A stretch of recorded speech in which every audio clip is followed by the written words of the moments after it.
Na početku ovog videa zahvalio bih Muzeju Domovinskog rata Karlovac Turanj na gostoprimstvu i dozvoli za snimanje.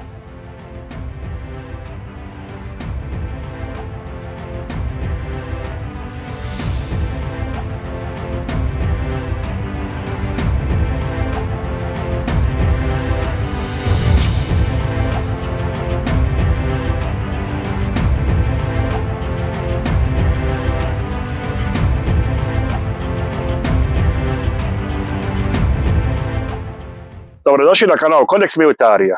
Danas ćemo pričati o američkim lovcima za tenkove. Kao što vidite, okružen sam sad ove dvije ljepotice M18 Hellcat. Ali naša priča počinje malo ranije. Pogledajmo prvo doktrinu američkih lovaca na tenkove. Naime, kako sam pričao u videu o tenku Sherman, 1941. je formirana posebna služba vojske za uništavanje tenkova sa generalom Davis Bruceom na čelu. I ona je formulirala doktrinu prema kojoj tenkovi se koriste za proboj, nema dubokih proboja kao recimo u njemačkom Blitzkriegu, ali ako se naleti na masu protivničkih tenkova, u pomoć se zovu lovci na tenkove, koji moraju biti brzi, pokretni, da bi i slabo oklopljeni, da bi iz pozicije zasjede zaustavili protivnički oklopni proboj. Dakle, nisu Amerikanci bili za povlačenje tenkova i slanje lovaca na tenkove, lovci na tenkove su bili tu da popune rupe i spriječe protivnički proboj. I u skladu s time definiran je zahtjev za novo, brzo, moćno naoružano protutenkovsko vozilo. Tako vozilo nije postojalo u 1941. godini kad je doktrina formulirana i zbog toga u službu gurnut M10 koji nije ovdje. M10 je bio Shermanova šasija naoružana protuzrakoplovnim topom od 3 inča u otvorenoj kupoli, zato što drugačije nije stao u klasičnu Shermanovu kupolu. I proizvedeno ih je 6.500 i to je američki lovac na tenkove koji se najčešće mogao sresti u Drugom svjetskom ratu. No to nije bilo vozilo koje su Amerikanci htjeli. Oni su htjeli lakši, brži i još moćnije naoružan lovac na tenkove. I u skladu s time, 1941. je počeo razvoj novog ovakvog vozila. Prvo je bilo naoružano topom od 37 mm, onda je bilo naoružano topom od 57 mm, britanskim 6 funtašem ili američkim M1 kako se zvao. Onda su u njega ubacili top od 75 mm iz Shermana, da bi na kraju rekli pa sad već kad imamo skoro spreman top od 76,2 mm, ajmo staviti njega na ovaj top. Taj top od 76,2 mm je bio lakši od tog 3-inčnog topa, iako se imao isti kalibar, i zbog toga je mogao ići na lakšu šasiju koja je konstruirana specijalno za tu namjenu. I tako smo dobili M18 Hellcat. M18 ima samo 20 tona, a ima brzinu od čak 90 km/h. Dakle, on je koristio svoju brzinu kao zaštitu, jer samu zaštitu po sebi nije imao. Prednja ploča imala oko 25 mm oklopa, dok je ostatak tenka bio oklopljen sa 12,7 mm, odnosno pola inča. To nije moglo istrpjeti pogodak niti jednim poštenim protuoklopnim sredstvom. No, Hellcat nije bio tu da izdrži pogodke. On je bio tu da svojom brzinom dođe u dobro skrovitu poziciju iz koje može otvoriti paljbu svojim moćnim protutenkovskim topom od 76,2 mm, koji je, kako smo rekli u videu o Shermanu, bio prilično dobar 1942. i već u 1943. kad je ovaj tenk ušao u upotrebu, zapravo ovaj lovac na tenku ušao u upotrebu, nije više bio toliko konkurentan. Probijao je oko 90 mm oklopa na 1 km, što je bilo dovoljno protiv Pancera 4, ali nije omogućavalo ovom tenku da se bori ravnopravno protiv Pantera i Tigera. Ovaj lovac na tenkove, iako ima sve osobine tenka, ulazi u borbu 1943. kod Ancija i od tada se susreće u američkim postrojbama i u Italiji i kasnije u Francuskoj. Ono što je zanimljivo, iako je slabo oklopljen, ima zapravo najbolji omjer vlastitih gubitaka i uništenih neprijateljskih tenkova, čak 2,3:1, što mnogi povjesničari smatraju da nije rezultat dobre konstrukcije ili ideje samog lovca na tenkove, već je to rezultat posada i okolnosti u kojima su ih koristile, često uz pomoć zračnog izviđanja i zračne potpore. No, iako je vozilo ispunilo zahtjeve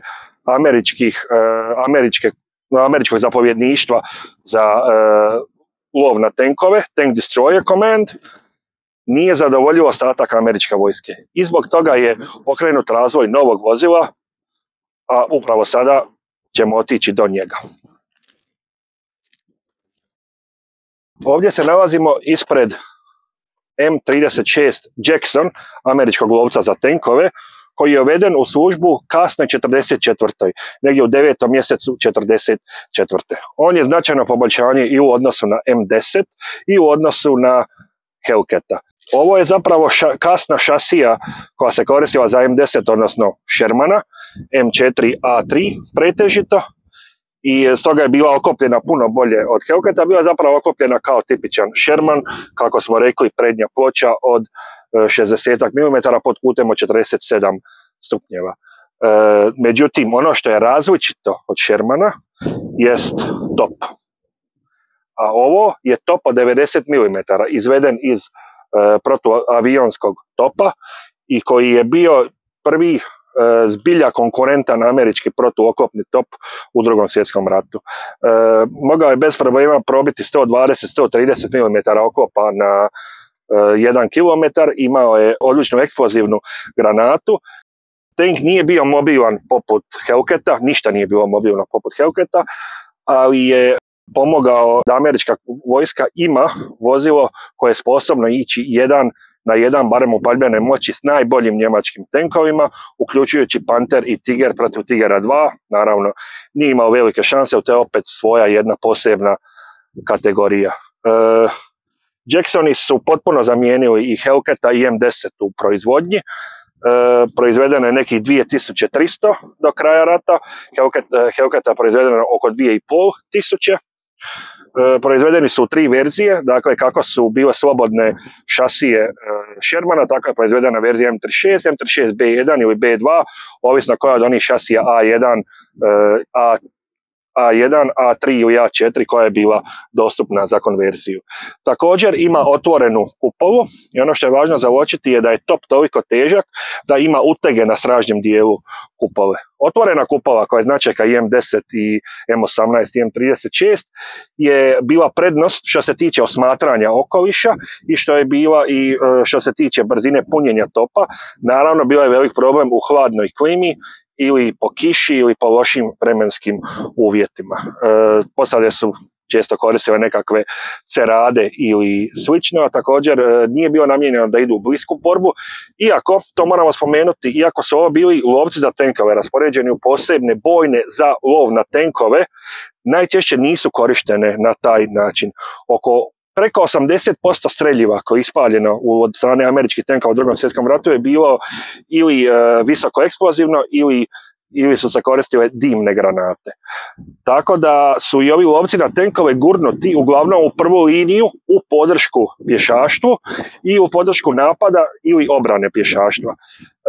Taj koncept da lovci na tenkove stoje u pozadini i ulete u borbu samo u slučaju protivničkog proboja naprosto je stvarnost pregazila kao loš koncept i korišteni su kao izravna i ponekad neizravna potpora pješaštvu u njihovim napadima. Bili su prisutni u svim američkim divizijama, i pješačkim i tenkovskim. I eto, s time završavamo našu priču o američkim lovcima o tenkovima.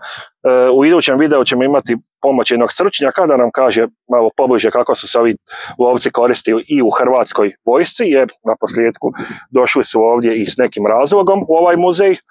I to bi za sada bilo to. Ne zaboravite se pretplatiti na video da ne propustite tu buduću priču i nadam se da se uskoro opet vidimo.